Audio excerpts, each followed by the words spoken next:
This is the Astro Primer for August 14th through August 21st, 2019. Hey guys, welcome in to Milky Way Wednesday. I'm Aaron King with Photog Adventures, and like we start all Milky Way Wednesdays when they're live, here's the Astro Primer. So let's go over to the IMAX screen. I'm going to start off with the Southern Hemisphere. Let's do the Southern Hemisphere first. And for the first time ever, I'm going to do the Atacama area of Chile instead of going over to, what was Australia, New Zealand last week, and Australia before. So here in Chile, the Atacama Desert, one thing that is awesome to appreciate and love about it is this right down here. I'm sorry, I looked at the comments. I won't look at the comments again. So right here, you've got this ridiculous thing. What is that? What on earth is that shape? That is the crazy shape that the Milky Way can be in the Southern Hemisphere, and that is what's happening tonight, Thursday, August 15th. Or I guess it happened this morning at 4:01 a.m.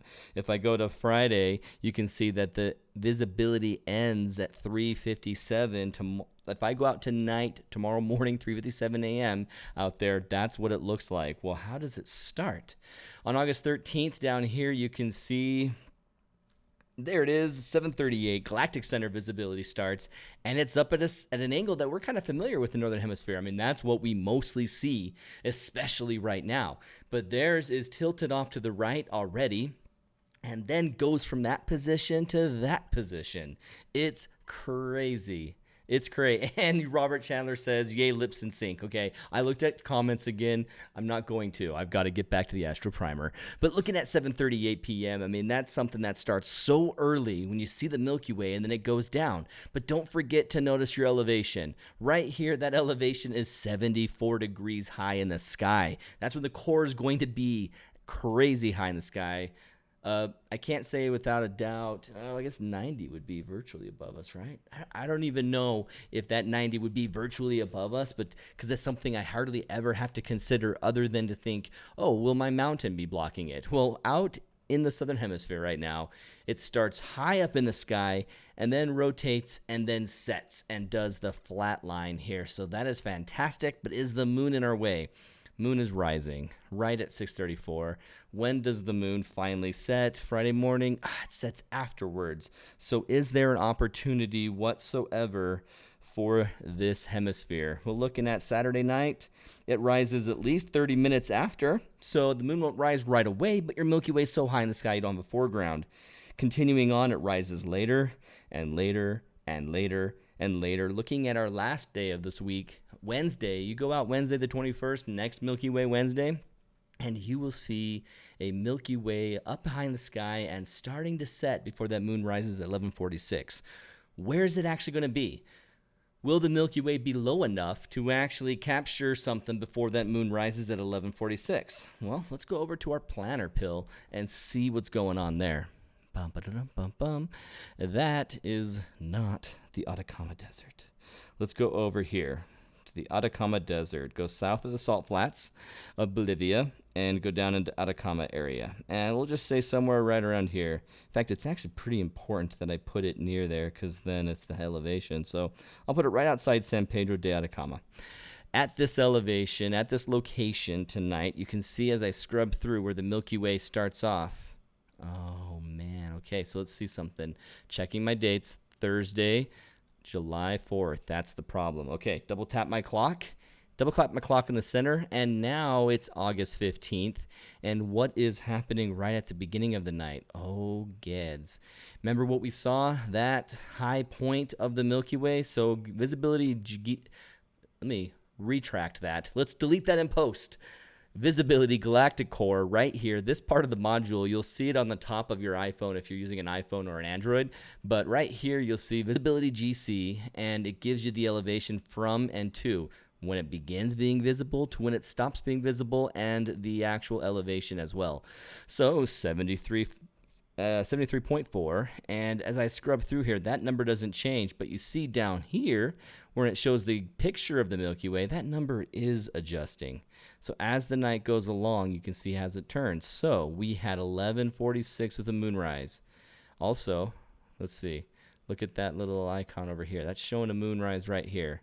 Oh, that's right, because I wasn't on the 15th. I was on the 21st. So I'm going over the 21st now. And the moon is rising at what time? 11 something. Let's see if it okay, there it starts rising, and that is towards 11:46. Perfect. And what is the elevation? Elevation's 43 degrees. Well, to understand a little bit more, look at the shape of the Milky Way on the horizon. And you can expect to look almost directly west and see a Milky Way at pretty much an angle that you and I in the Northern Hemisphere have captured at a lot. And so right at that point, that's the last second before the moon will start rising, and so it's actually higher and higher and higher on you. And as you can see, that white line is pointing directly above us almost, and so that core is way high in the sky even when the moon rises. Not the best week for the Southern Hemisphere, that's for sure. Well, let's go back. Let's talk us Northern Hemispheres that are in the areas that I live up here, which, I kind of regret because I think the Southern Hemisphere would be freaking amazing. You know what? I'll just do auto update. Why am I trying to pick a place?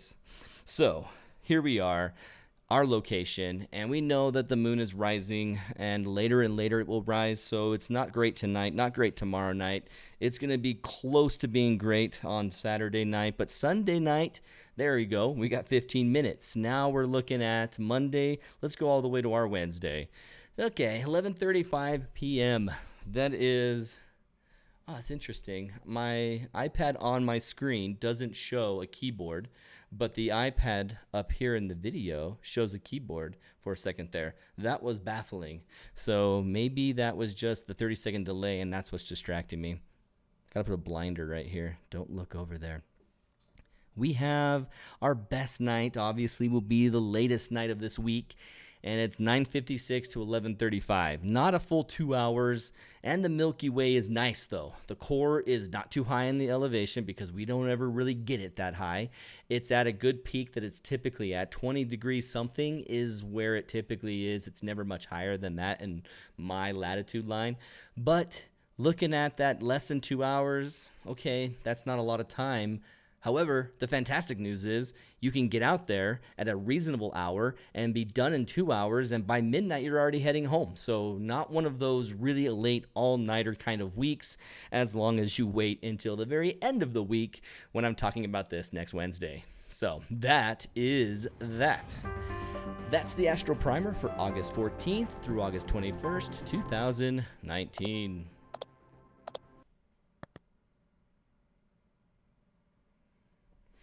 And welcome in, guys. It's Milky Way Wednesday. You guys who are on live are fantastic and hanging out with me right here. I see that there's been words that it's actually working with my audio. 1, 2, 3, 4, 5. Fantastic. It's in sync. That's when I love it. Viet Nguyen, hello from Houston, Texas. Hey, Robert Chandler, the gay lips and sound in sync. Yeah, he said it right there. Bob C. Photos. Okay, going now. Where's he going? Is he going out? I got to read back. Let's see. He doesn't claim anything before that. So he's from, hey, from New Jersey. See nothing, hear nothing. Is it me? Oh, yeah, he is, because everyone else was seeing stuff. So it looks like Bob is taken care of. Chris, hey, man, glad you're not having any carnitas tonight and that you're out with us. So welcome back, Kathy, as always, Mary Beth, and Nathan G. Photos. Good evening all. So, hey, guys, welcome back to Milky Way Wednesday on a Thursday. You guys who were able to watch the announcement before, I guess I haven't turned it off yet. I'm going to delete it right in here after this, but thumbs up to you too. The actual problem. Yesterday, I have all these images that are from the past that I'm pulling up. And, not to make myself sound like an unprepared, ill-prepared procrastinator. It's not that. It's just there's so many things going on my plate that I end up usually having about 2 days to make sure Milky Way Wednesday is set up. And one of those days, I spend half of it just getting the lights stand set up and everything, because this camera is my camera. Everything in here is movable. So... And I've been sick. So, excuse me, because coughing over there, it echoes right back in here. I pretty much don't stop you guys from hearing me. Oh, I have my headphones still on. Let's go ahead and kill those, because I don't need them. I know that the audio is working. So, I plug in, got my hard drive. It's connected to my Lightroom. Suddenly, exclamation marks. If you've ever seen it when you go to an old folder that you haven't synced recently, or if, like me, you have a catalog that you've moved from computer to computer, you sometimes lose sync with the location of these photos, whether you change a folder name, which I did. I was just telling Andy, Andy, happy birthday today, man. He's not here with us live, but you're watching this delayed. Happy birthday, man. I was just texting Andy and saying, you know, I had a folder called Photog Adventures, all one word, and Photog Adventures with a space. So with that space in there, that folder and anything in it, I can't find. I didn't rename it. I tried searching for the exact DCN numbers, 1253. Was not finding it. I believed it was on this drive. This drive wasn't working, so I tore it apart and then connected it directly right here with a direct SATA cable and everything.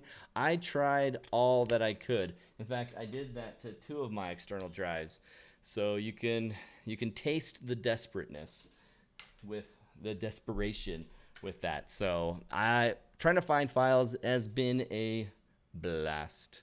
But I have a ton of files that I do have, and I have a lot of cool information here. But I wanted to start off with just a little trip down memory road where I show you guys, oh, bright light. I show you guys our very first Milky Way YouTube video, and it's let's see, what day was it on here? 1, 2, 3, 4, 5, 6, 7, 8, 9. The 9th time that I went out for Milky Way. So this will be interesting how this display works. I will try it now. And hit play. I'll put my headphones back on so that...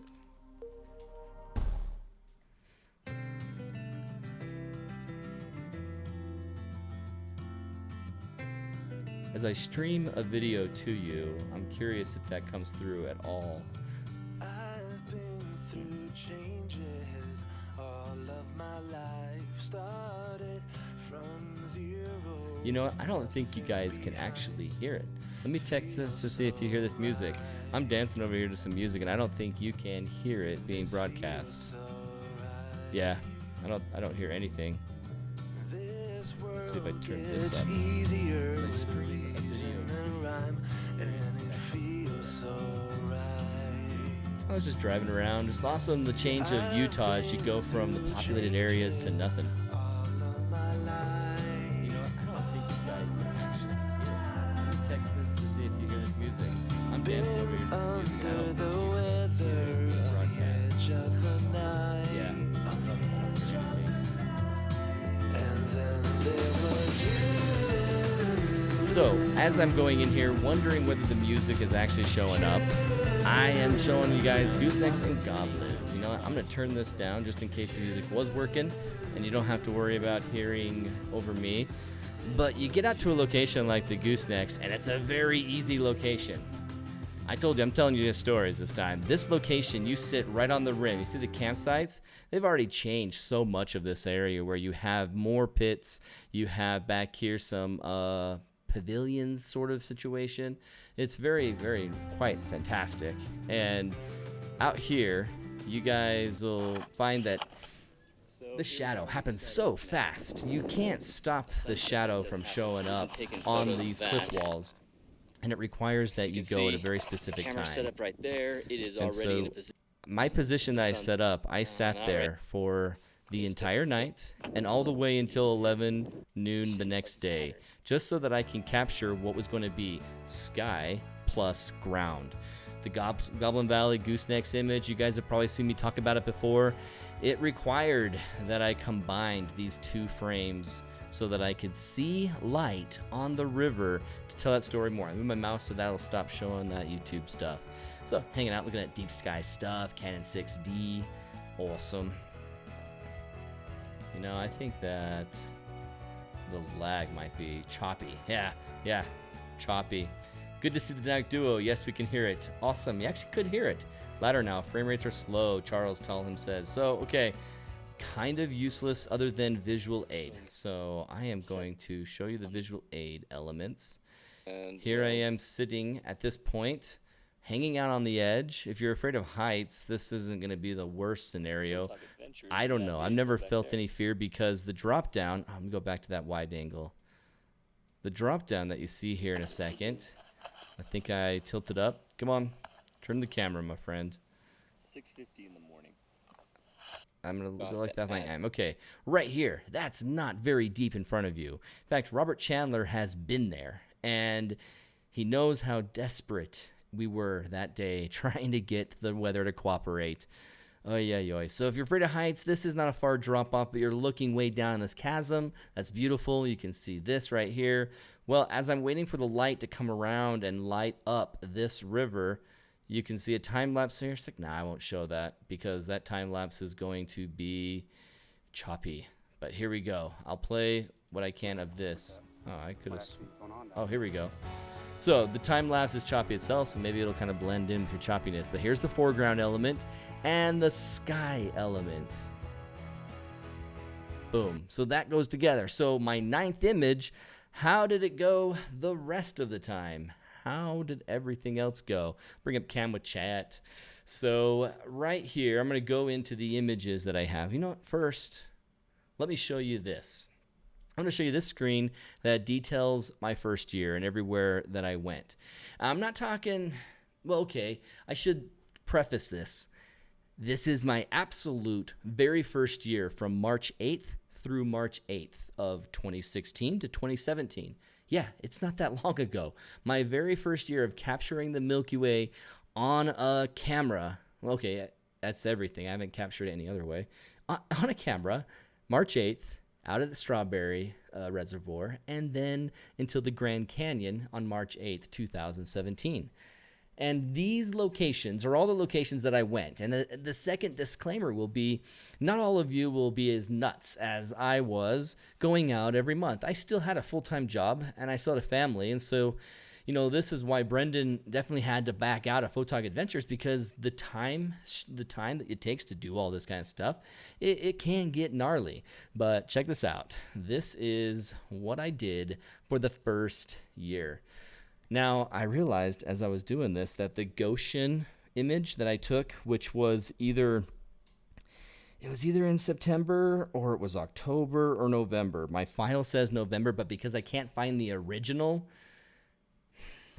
I can't remember when I took it. I looked in Instagram. I went and found a post that says the comment came on November 28th, but the post isn't giving me a date of the post until I probably looked deeper and I was running out of time. But I realized that Goshen, the dry pond, I went out too. So this becomes 20 Milky Ways.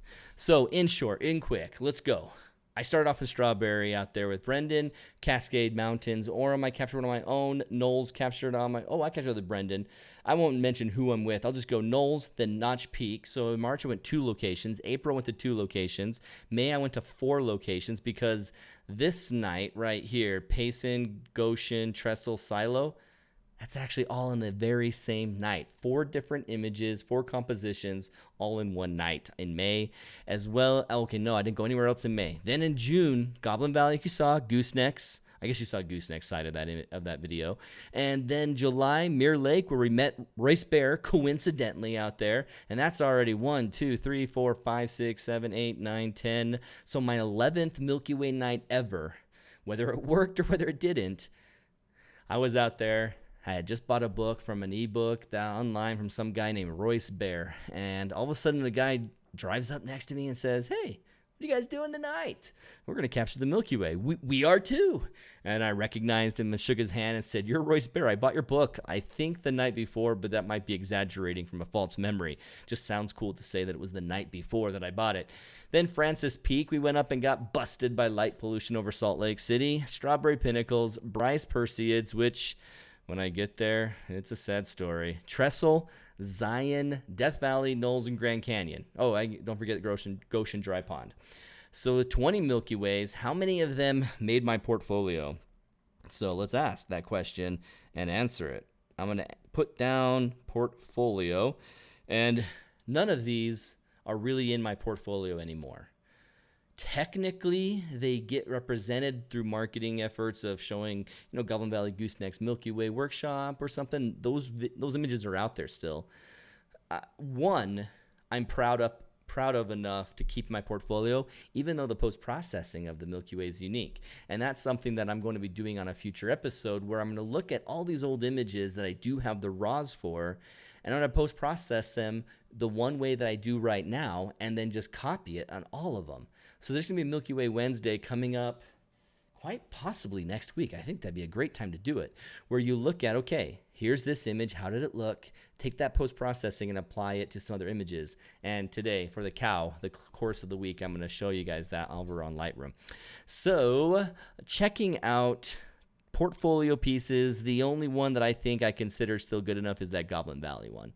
I like the Goosenecks one a lot. It's not great. It's not great. But let's look through this real quick. Wrong direction. Nope, right direction. Here we go. So what I could find, what I could recover from my very first ones is my actual very first image ever. This is the RAW of my image out in Strawberry. And good. I'm just checking the chat. Make sure no one has any questions. If you do any questions, hit me up with all caps, and I'll answer them right away if I notice them. So very, very, very first image. Well, the do's and don'ts. What are the do's and don'ts, guys? Well, for one, let's get in focus. Oh, I need to have a quick button that just turns off the camera and mic so that I can cough it up. Love being sick. I'm sick all the time. Ooh, look at that. I got a little meteor. That looks like a meteor. It's not a plane. It gets faded on both ends. That looks very much like a meteor. So this is very first image, decent, and then I captured multiple other images around this, and nothing's much different than this one where I went down the road. And it was interesting how I processed this. I almost hate it how I process this, but I was trying to bring things out. I mean, look at the RAW of this image. So the very first image I ever shared was this from March 8th. In fact, look at that, March 8th, 2016 on at 3:53 a.m. I wish it told the temperature of how cold it was, but it doesn't. Let's look at my settings. The do's and don'ts of settings. Well, my post-processing, there was a lot that had to happen. Why? Well, let's look at my RAW. Interesting. Your histogram is blowing up right here. Why isn't that exposed enough? Well, because my histogram is lighting up from the light pollution in the sky and all of this foreground right here. Snowy foregrounds will bring your exposure up on your histogram and confuse you on how exposed your Milky Way is, which is why it's very critical that you get into a habit of, in a dark sky location, know your histogram, know your Milky Way settings on the lens. You'll change it lens by lens. My Tamron that's on right now, that one, the 15 millimeter, I'm out at wide. I'm at f2.8 and I go for 13 seconds. Excuse me. Man. Okay, Aaron. Just wait for 20 more minutes and you don't have to cough again. Then my Rokinon, I know that I'm at 8 seconds and sitting at f2 and ISO for both of them. Realistically, I'm up around 10,000 ISO on the Tamron, 12,800 sometimes, and 8,000, you know, or 80,000. But, no, I'm saying that wrong. 8,000, because 12,800 is the other number. When I'm sitting on the Rokinon, I'm at 8,000 ISO, f2, and those 8 seconds that I mentioned, and it all turns out. So if you know your lens, and you know the settings that work well for exposing your Milky Way core, if you get in a situation like this with the snow, you don't have to have that histogram fail you on, I'm not seeing my hump the way I expect. That spike, the separation, and the hump. And so what do I need to do? Well, just make sure you know your camera and your lens and shoot it at the settings that you typically do. ISO 2000 is not enough, but I did 20 seconds. So I brought it up the different stops that I would have if I had shot this with, I didn't even have the Tamron. In fact, does it say? It probably would tell me if I go into the develop module and go down to this profile. It's, oh, am I already using the Rokinon? I don't think I was. I don't think I owned it then. I think this is a kit lens, but it's not recognizing it, which means it probably was the Rokinon. And at 24 millimeter on my Canon EOS 70D, it was crop sensor. And being cropped in from my 24 millimeter meant that I was losing a lot of space, and I wasn't happy with that. And at the time, I was not comfortable doing a panorama. And so I didn't know to try and get my shot with the panorama and make it look better. I got comfortable with it that same month, but during this morning, I wish I had done it. So, quick test. Looking at this post-processing, yeesh. And then look at this post-processing. Well, let's see what happens if I grab this one. This is a Milky Way I captured this March. You can see this is the Rokinon, and this is the same millimeter as this one, but it's not cropped in with the crop sensor. It's on a full frame, and I'm sitting on not landscape, it's portrait orientation so that I can do my panorama. Now, these settings, I specifically brought down the blacks a lot so that I could contrast this against my panorama and have an easier time post-processing. But the sky looks good. I mean, you've seen the image 1,000 times. I show it all the time. The image looks good. This is the sky of that image. Well, let's take this and, oh, I've already selected it, so I'll just go ahead and select this one now. And let's sync those settings. Let's sync everything except for lens correction because I don't think it's going to be the same being on a crop sensor. Let's not do any cropping and spot removal. Don't want any local adjustments happening. And let's go for it. Let's see what happens. I had transformed, but I don't think I transformed this at all. So now I've taken these settings from this night and brought that post-processing over to an image that I captured in 2016. And that is what it looks like. So the difference in my post-processing methods, oh, don't go that way. I'm only selected those two, so that's why it's not letting me. The difference in my post-processing methods from 2016, my very first image ever, to something I did in March that I'm very proud of from this year is this. It's interesting to see how what I did to try and bring out the Milky Way right here and what I did to try and make the foreground look good actually looks better with what I do now. Now, I wouldn't say it looks terribly great as it's out of focus, zoomed in, and underexposed. This is a good example of how underexposing your image and applying the same post-processing, you will not have something great. I'm noticing the noise on here a lot more than I'm noticing the noise on here. And it's not because it's a pano. This is not the pano image. This is a single frame. I see plenty of noise in here, but it's just nothing compared to this being so underexposed and everything brought up like this to show up.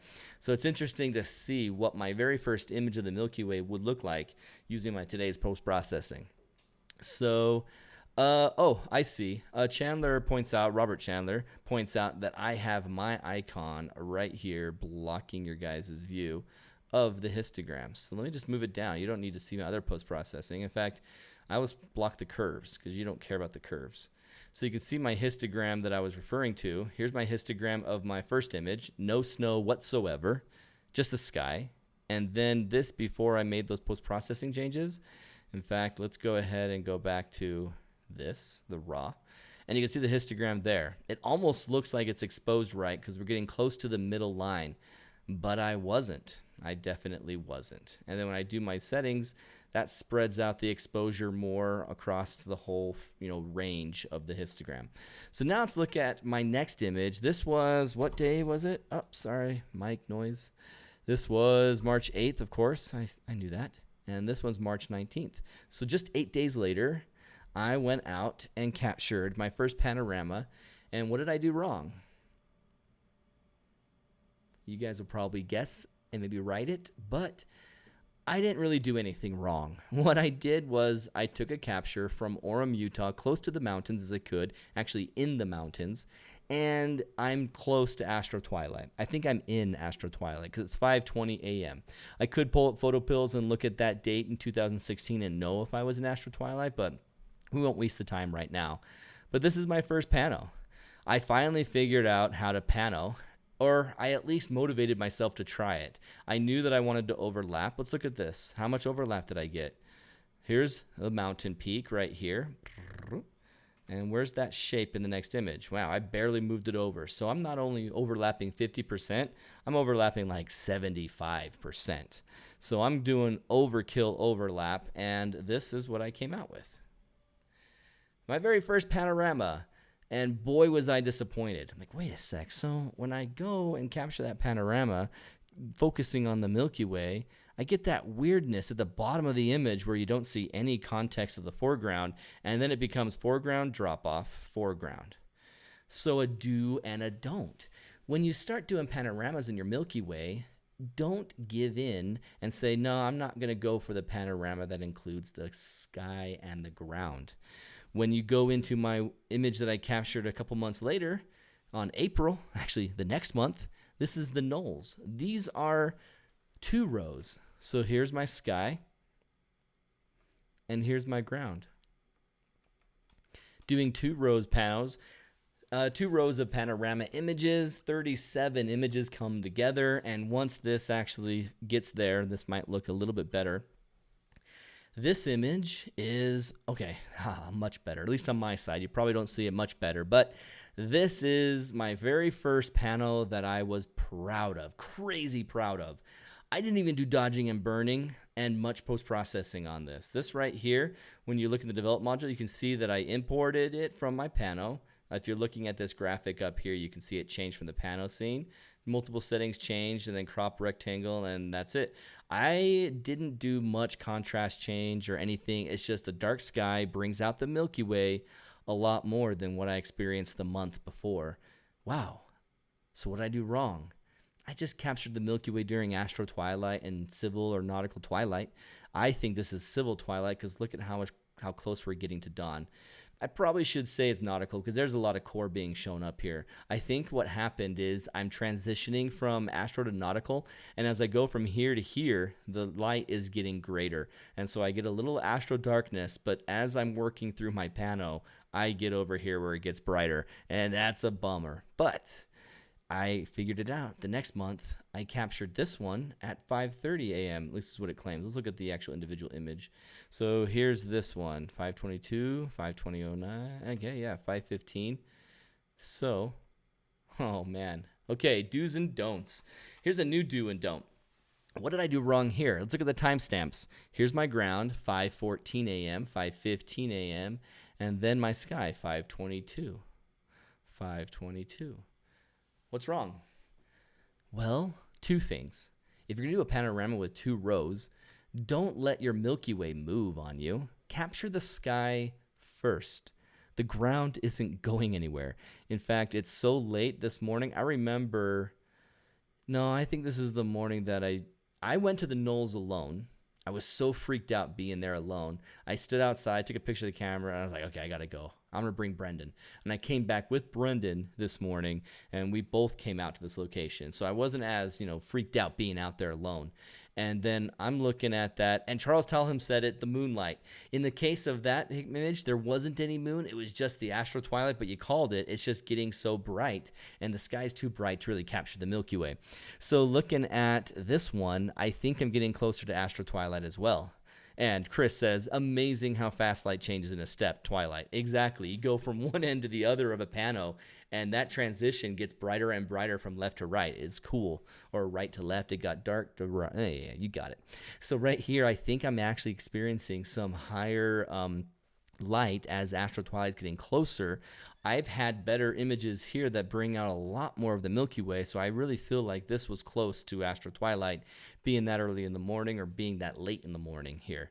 And looking at the ground, why would I capture the ground first? The ground's not going to move. It's not going to change. It might even be better when it gets brighter. So capture the sky first. Do your long panorama of the sky. Make sure you nailed that and you like where the Milky Way is. Then go to your ground. So boom. So I went in. Let's look real quick at my iPad. In fact, let me pull in this stuff right next to each other so I can go back and forth. That failed. Let's do that. Now we got them right next to each other. So looking at my image here, I've shown you guys Strawberry. We've shown you Cascade Mountains Panorama and the Knolls. Now, for some reason, I decided to lose my files and have drives that are crashing. So Notch Peak, I don't have. RAWs of Trestle and Goshen and Silo and Payson. I don't have any RAWs visible to show you. So I'm not in Lightroom for it. I don't have Goblin Valley, Goosenecks, even Mirror Lake or Francis Peak. Strawberry Pinnacles, Bryce Perseids. I have a couple, like 2 of those, but they're not of the Milky Way. And then I don't have trestle, and I don't have Zion. I don't have any of the other ones down here actually as raws. So as you can see in my Lightroom, I go from the nulls image to August. And oh, cool. Yes, I had the trestle that's down here in August. Sweet. So then this trestle shot in August, I actually went alone. This is one of my braver nights when I managed to go alone, but I didn't really dare cross the trestle and go down here on the ground. So I stayed on this side and I tried to play with the curve of the lines here, getting in there, and I couldn't do it. I was still light painting by hand.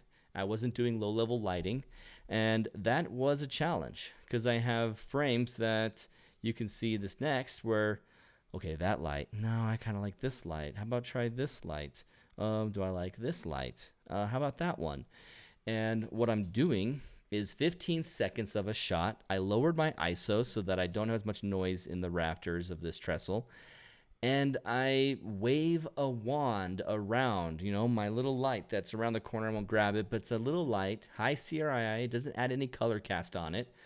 But dang, I tried over and over again, and these are my favorites from them. And I combined them to make what this one is. So I combined multiple light painting, and I grabbed my sky and pieced it all together. It's not a composite because the tripod never moved. I'm just blending different times together and even different exposure settings since I have the trestle on a different setting than I have the sky. But this doesn't quite work out compositionally where this line leads to there. It's only implied, and mostly from my own memory, you would think that this goes straight across. And so that doesn't work out perfectly, but I have a subject here, and I have a subject here. Nothing really breaks the plane, but, it's a picture, which is why it's not in my portfolio.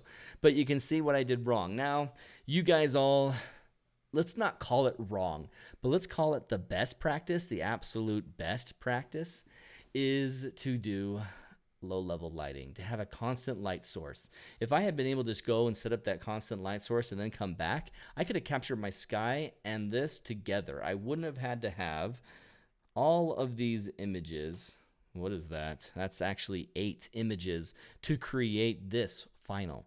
I guess I'm counting the final. So 7 images went together to create the final. That is way too much work, especially in your first year of Milky Way photography.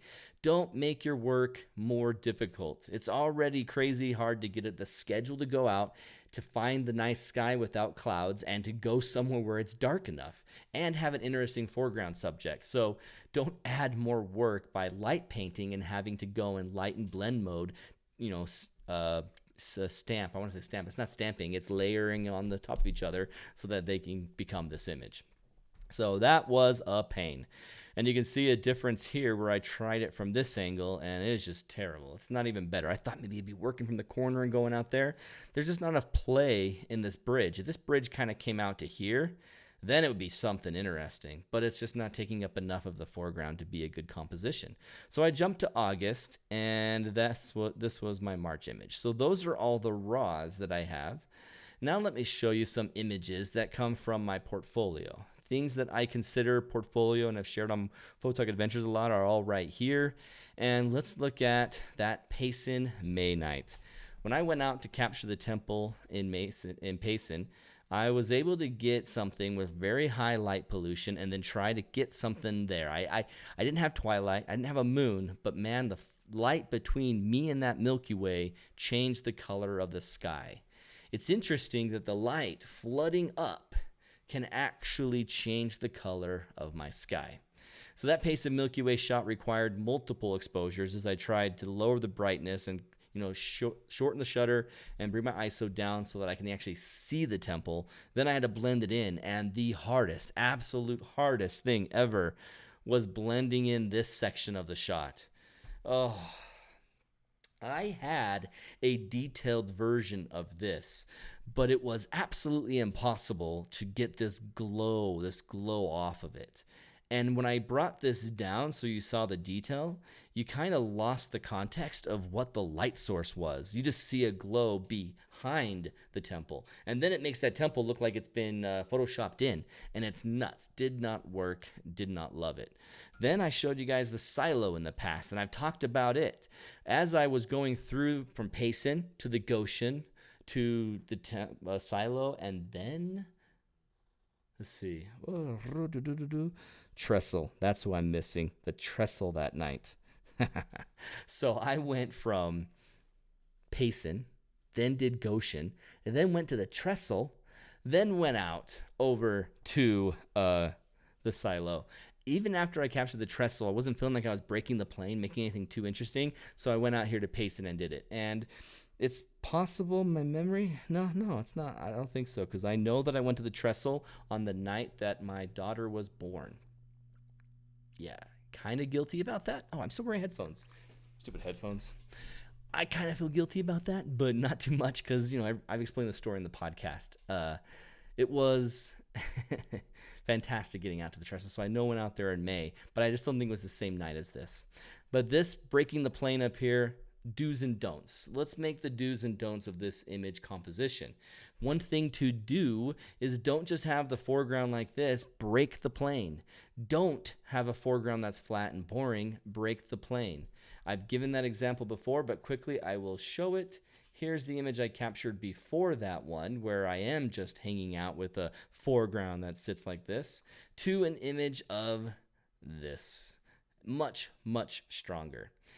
Now, the Perseids. Let's get to that before I got to close up, because it's already 7:44. Once again, I'm having way too much fun. Trying to find my images over on my Lightroom, I took 2016 and then I was able to change the metadata to look for any image that had a shutter speed of anything. All these options were images that I've had. I have one image of each of these seconds, and then I have 3 images in there that were 58 seconds long. When I saw this 12,960 second one, I thought, what on earth was that? Then I remembered out in Bryce Canyon, I set myself up on an intervalometer, and I just fumbled the paddle while I was going through and checking my settings, double checking them. I had everything right, I had everything working, and then as I switched on the paddle, I kind of fumbled and went down and over to the right, and going down a little bit, changed the setting from 0, rolled back to 99. I gave my shutter a 99-hour shutter request on the intervalometer.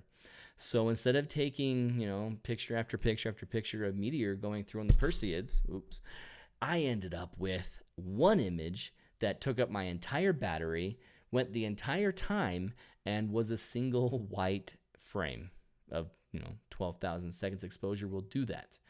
So when I went through and I saw that, I thought, oh man, I forgot that I did that, or I haven't forgotten it at all. I completely remember. Well, the last thing I will say, I'll just show you guys the Goshen. You can see progress. This is either October or November. Very vertical Milky Way. This is progress from what you saw here. This image is number 1. This image is 1, 2, 3, 4, 5, 6, 7. Let me go to where I'm counting so you guys can join in the fun. 1, 2, 3, 4, 5, 6, 7, 8, 9, 10, 11, 12, 13, 14, 15, 16, 17. Whatever month it was, it's definitely 17, because these were in 2017. So number 17, my image, sorry, there it is. It's on this side. My image for my 17th final image got me here. I have a foreground in focus. I have a different exposure for the sky that I brought in. And this one is a composite. And it's only a composite because of, do I have it? I don't have it here, do I? Nope, that's the Goshen water, and there's the trestle that I captured. This was the trestle I captured on that one night with Payson. I believe, no, I don't think so. I think I went out there, Brendan, when I went out there. So I still can't even quote the right day for that one. This is off to the right just a little bit. The image, the raw, is skewed somewhere. I straightened it. The Milky Way wasn't moved from another location. It's exactly where it was. I just straightened it from a little bit off to straight. So because I really liked it playing completely perfect. This was a very center-weighted composition, so I just made it perfectly straight. So it's a true composite since I moved it a little bit. And this is blended together with 2 exposures. I light painted like 8 different times to get all of these cracks looking cool. And this location, sadly, see this little growth right there? All these green spots are now completely covered. If you go to the YouTube channel, I show it to you on my, where are you? Okay, there you are. On the Milky Way challenge, when I went out 23 straight nights, I still have night 17 to put out next, but night 15 just recently came out, or 16, and on this one, I show the dry pond again. So, I just don't want you guys to hear any of those ads, so let's just get out of here. So check it out on the YouTube page, you'll see it. So then, I do not have these images, my iPad, these images right here. I have the Knolls, and I have the Grand Canyon and the Death Valley shot, but none of them were edited. The Knolls one is close. I actually pieced together the panorama, but I haven't finished any work on it. The Death Valley one didn't work out because the moon rose and it was right there on it. It wasn't just high in the sky and bright. It was on the Milky Way core. So that one I did the Milky Way shot. I was out in Death Valley, but it was a bummer. It didn't turn out. And then Grand Canyon, that one almost quasi turned out. I say quasi because what ended up happening is that the Grand Canyon is here. The Milky Way was far in the east, southeast, and trying to get the Grand Canyon in position to look that way was just terrible. Being on the southern end of the Grand Canyon instead of the northern rim, you just don't have as much of the Milky Way in view and the Grand Canyon, which is why next year in May for the Nightscaper Conference, I'm going to be going with my group. Anyone joins me, I know that I've got 2 people already set up to come with me there. And out there, I got Jim and Zeralda. They're going to be joining me out there. And 6, 7, I think it's going to be 8 more slots because it was 10 slots total. So 8 more slots for North Rim. If you're going to the Nightscaper Conference, join me out there. We're going to the North Rim. We're going to be looking right at the Milky Way and having it go across the big chasm that is the Grand Canyon. And you can do a shot like this one where you blend a sky and a long exposure foreground. So that's going to be a really cool experience. So went 50 minutes talking about all these Milky Ways. I said, how many are in my portfolio? Let's go ahead and say in total, I came out happily at the time, knowing that it changed. I got the silo. I love the picture of Payson Temple, even though it didn't really work out. It's just, it was cool of a challenge, so I kept it in and I shared it. I loved the picture of the Knolls panorama. I loved my Goblin Valley shot. I loved my gooseneck shot. Mirror Lake was, I did not end up liking my Mirror Lake shot much. But then, I did show it. Nothing else down here. Nothing else worked. Even Zion didn't work out. Loved my Goshen dry pond, and nothing worked out here. So 1, 2, 3, 4, 5, 6, 7. 7 portfolio pieces.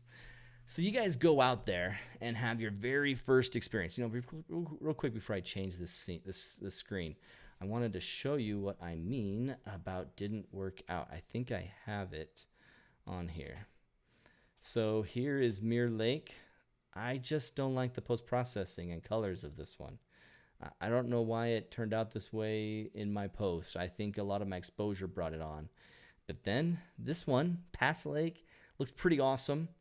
But in the end, the trees, as I fought them and straightened them, it wasn't, something that I came away feeling awesome. This is the best ever. Royce Bear has shared this image and shared it again on the web, but it's a cropped version of it on his Instagram. And it's just one of my images that I'm not terribly proud of or really love, but it definitely was on my portfolio. So Mirror Lake is included. Yep, I got that. Sweet. And am I forgetting anyone? Any other ones? I had a message come in. Can't wait for Grand Canyon. Oh, Jim's even with us. Jim's going out in the North Rim. It's going to be the best. I hope the sky works with this, Jim. I hope the sky works for us because I don't have a shot from there yet. I'm really excited for it. Yeah. In the beginning of the year, I'll go out there and capture some shots and show you some examples. Oh, that's what it was. I was thinking. The Goblin Valley one. Still very proud of this. The post-processing on the sky is completely different. I match the copper tones with what's happening down here. And this is light painted individually by 7 different shots of hitting each hoodoo with the light, the same light that I was telling you about. So this was a well put together, probably the first image I was really proud of. And then I was happy with the goosenecks. I mean, it looks nice. Has a lot of color in there, and it's different than most of my images, and at the time it just stood out, and so I kept it. When is that?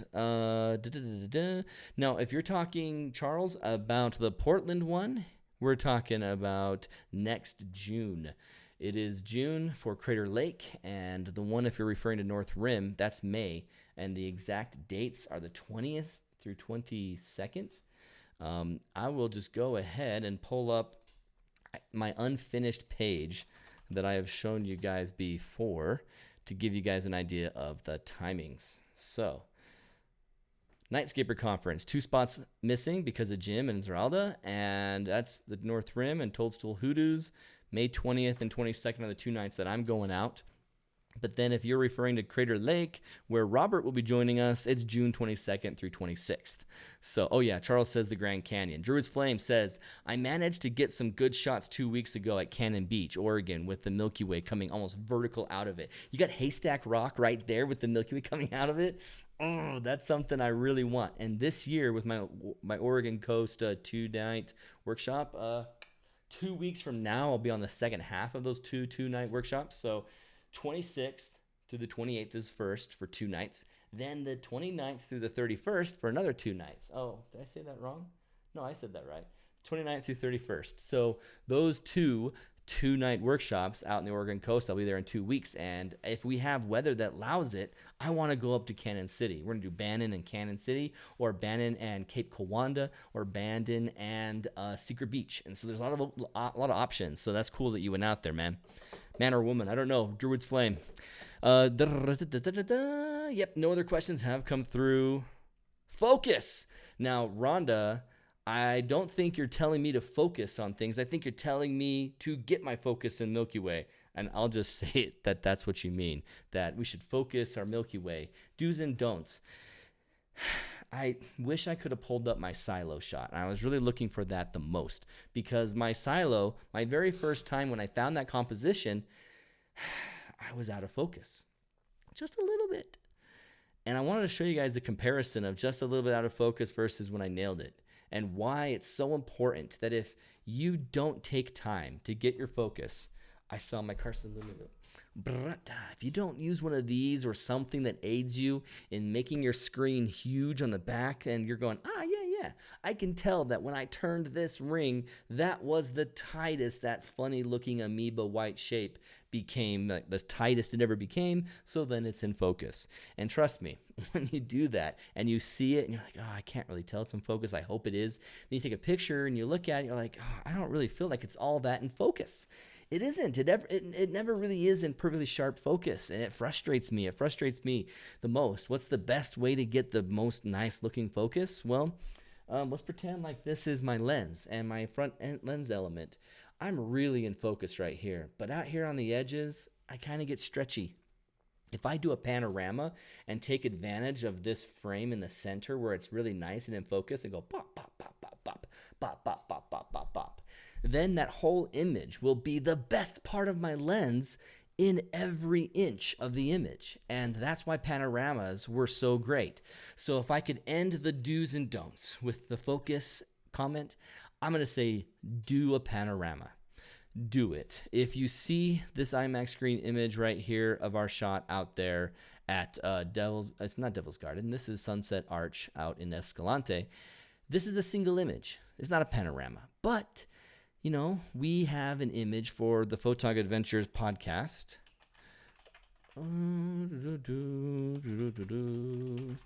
And that cover art image, let's make it pop up here. This guy, can we see it bigger? Oh, you're on a Pinterest page? Oh, it's Stitcher. Gotcha. Okay, well, I'll just zoom in for you guys. So this one right here, this is a panorama of the same shot of where I took with a single image and a panorama version. and it's so buttery and nice and perfect. So much better. In this case, we used Brendan's 50mm f2 because it was just so amazingly bright. It was like a 1.2 that he stopped down to 2. It was beautiful. It was beautiful with that lens. So definitely panorama. That is a definite do. So Druid's Flame says, also learned that I need to pay attention to the lens. It was getting a lot of moisture and the images got blurry. That's something I don't get out here in Utah. I really got to grease that. I just don't have water, no humidity. It's great. And so I hardly ever think about it. But if you ever do, you need to watch it because that'll ruin everything for your focus and everything. Nathan G. Photos sounds awesome. I got to let you guys go. I am going way too long for Milky Way Wednesday. I'm having way too much fun with you guys, and I am going to have to stop that. So in short, to you guys who are hanging out with me tonight, how many do we have right now? We have 35 at peak concurrent. Awesome. You guys are awesome for joining me, and I love you to death. But I can't keep doing really long Milky Way Wednesdays. I need to tighten things up. And so what's going to happen? Because in 2 weeks I'm out of town in Oregon, and then throughout all of September I'm hanging out with Kathy and Rhonda out in Faroe Islands, and whoever your third person might be who could join us, still got an opening available. I'm just never going to be at the camera, at the desk. I can't do it. So I'm going to have to do some pre-recorded videos for you guys. I mentioned a couple that I'd like to do, maybe even repeat some of the points about a panorama versus a single image and show you comparisons for you. That will be fun to do, and I'll do some Milky Way Wednesdays that are canned, created, pre-produced, and then posted. I have said this before, and I have found myself a liar as I get too crazy busy. But I have another week and a half before I leave. I have no excuse to not provide you guys those videos. Plus, it would look awesome to give you a nice, close, tightly woven together Milky Way Wednesday. So let's see what happens. For the next little being until October, we are not going to be, next week I'm live on Wednesday. But after that, all the way through October, I'm probably not going to be live. So we're going to be doing pre-recorded, pre-produced videos. Let's see how it goes. You guys give me feedback. Remember, milkywaywednesday@gmail.com. And you know what? I'm saying goodnight, but I forgot to talk about this. I always do that. This guy, Balloon Light. We got to save it. Let's just save it. We'll talk about it later. The balloon light is a little low-level lighting technique that you definitely got to get into your arsenal. Look, it'll pull out the tab, runs the light. Yeah, these things are cool. And I think what'll be better if I wait until I have a really cool image that goes with it, then I can share it. So I'll just hint, balloon lights are awesome, and Royce Bear says so. So condensation is a killer, Druid's Flame says. Awesome. So hey guys, thanks for watching. Thanks for hanging out with me. As always, I'm Aaron King with Photog Adventures, and I'll be back live next Wednesday, and I'm going to have a few pre-produced videos coming up. So look for those and hang out and listen to the podcast if you're interested. So have a good one. See you guys.